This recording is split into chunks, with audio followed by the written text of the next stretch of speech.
is proudly brought to you by the National Center for Wellness. Like birth is like seeing the rocket ship go off, the space shuttle launch.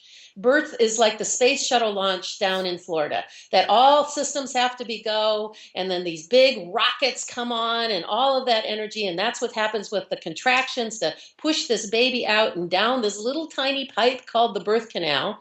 And we take this thing this big and we put it through a pipe this big, and so we have to contract it all the way down there with a lot of energy. And as soon as that first real breath comes out, and we have to switch from the baby's circulation or the mother's circulation to the baby's circulation, and all systems have to be go, and switches are flipping, and all these things have to happen and right in order to transform that internal thing to this external thing and exposure to things. What do we do when that all systems go is just happening? We pop in a synthetic vitamin K and a hepatitis B. To me, it would be the same thing as that launch time of getting the space shuttle is about halfway up into the environment, and we throw in 255-gallon drums of salt into the engines. Right. Absolutely. And go, well, nothing should happen here. Nothing. It's already launched. Right. I mean, it's off the launch pad. So nothing should happen. Just do that. And then, and so if it struggles through and it still makes it up a little bit higher, then we throw in another couple of 55-gallon drums of chemicals or something into the whole electrical system.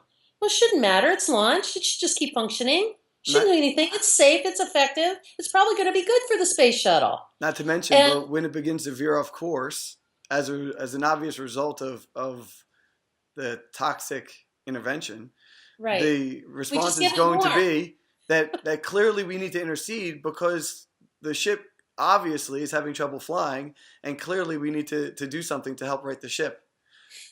Yeah, and in fact, what we probably need to do is give it more salt in the engine. So now the baby's not breathing, they're not doing well, they're crying, they're having, encephalopathy, and that's okay, that's normal. That's normal. That's a normal response. And so in another 60 days, because that was normal, we'll just do it again and again and again and again. And that's what we do. I love the way that you introduced the concept of the fact that we shouldn't need the science to have to prove. It's a logical assumption. It's a logical conclusion. And the science should have to prove that it doesn't cause damage. Exactly. The epigenetics, your DNA is simply a blueprint.